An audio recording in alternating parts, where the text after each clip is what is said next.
Hi, TBA 15, Trav B here with Noise and Color PDX. I am lucky enough to be sitting here with Kristan Kennedy, visual art curator for Pica. All right, we got a few fun questions for you. We're here at the visual art exhibit here over at 2500 Northeast Sandy. Reading the program, there's a lot of talk about belief and disbelief. Could you maybe unpack that for us and talk about how that kind of helped guide this visual exhibition here and how you feel about it? The curatorial concept is always a smashing together of what I see artists making, what I hear them telling me about their own practice, what I'm feeling personally, which is not a really popular thing for a curator to say, but it's true, and what's going on institutionally at Pica. And so I reduced it down to two very simple questions, which was, what is spirit? Not really in a spiritual sense, but in kind of a ghost sense, like something we don't see but might believe in. And then also this very simple question of why go on?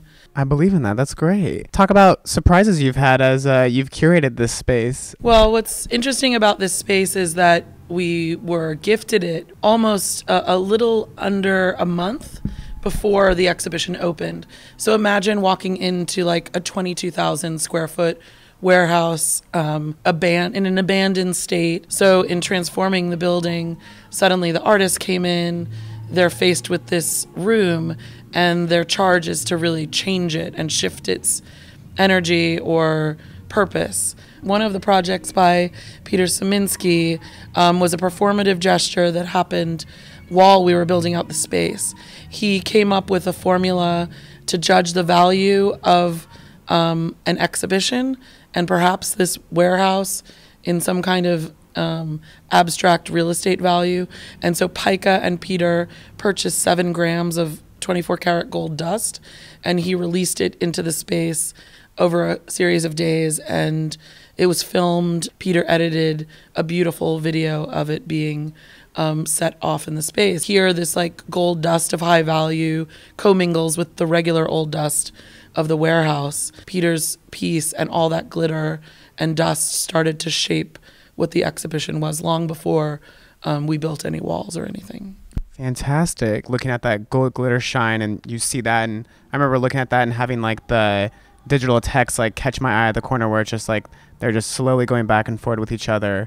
Could you kind of talk about that, just like the work interacting with each other and Sure. As you've seen people go about it in that way? In many ways, the exhibition, especially in the context of the TBA festival, is a moving beast that's constantly changing, and that the artist and myself don't get to see or experience the work until the doors open to the public. And I knew that I wanted to use the central warehouse, which is the largest, most open part of the space, for the 3 most ephemeral projects by Tanaz Farsi, Peter Szyminski, and Akio Suzuki, respectively, are all projects in which the information in them, whether it's text or sound or moving image, is sort of like degrading itself or eating itself and then regenerating over and over and over again. So Tanaz's text piece, which is made up of 5,000 LED lights that are spelling out this quote from Brecht from the Three Penny Opera about people being unseen in the dark, like the poorest of the poor. People in the light are seen, is kind of moving and ebbing and flowing right next to Peter's documentation of this gold dust like bursting in air and then falling to the ground. And then the soundtrack is an accidental one, or perhaps an intentional one, by Akio Suzuki with his piece Nami, which is about 10 radios set to in-between frequencies that are spinning on this round white platform, and the sound is kind of creating this wave. Nami means wave. So we can think about the sound waves permeating the space and filling the room with this invisible force, or we can think about it as like conjuring the ocean or this really powerful tide. So the space becomes really atmospheric and charged with the 3 works that are very unique and discrete. You'll find that throughout all of the show, that the work is changing because other work is happening around it.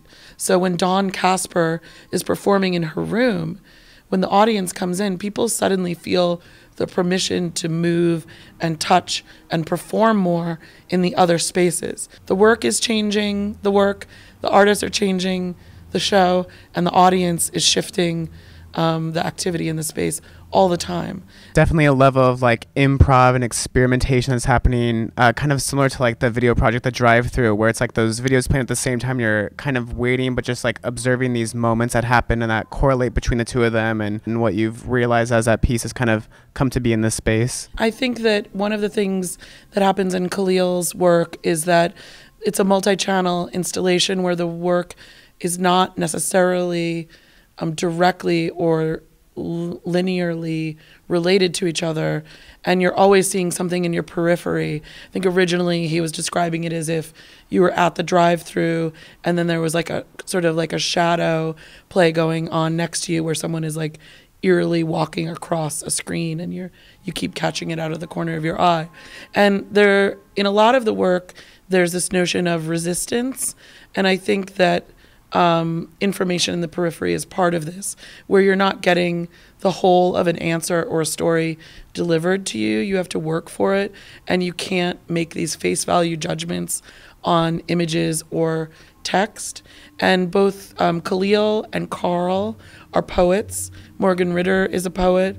And so there's a lot of language happening in the show, but it's all broken language, to use their own words. And as you move back through the exhibition into Carl's room, he's taken this book by H.P. Lovecraft called The Commonplace Book, which is really a book that was published after H.P. Lovecraft's death.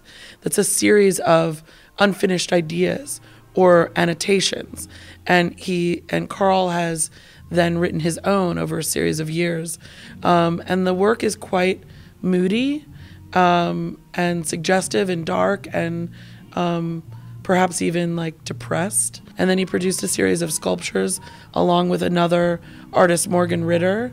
And they lay in the room like these primordial lumps. They're all gray and they're in this in-between color, and they're kind of waiting to be defined. Hashtag moody, though. I love that. Okay, a question that's been on my mind. Could you explain the title of this entire exhibit for us? The title of the exhibit is Pictures of the Moon with Teeth. I knew I wanted to use the moon as a symbol for the exhibition. The title comes from a conversation that Roz, my assistant, had with an audience member at our last exhibition, No Boundaries. She started to talk to this woman about her work, and she said she was a photographer. And when she asked her what kind of photography she took, she said, oh, nothing fancy. And Roz asked her, what is fancy photography? And she said, oh, pictures of the moon with teeth.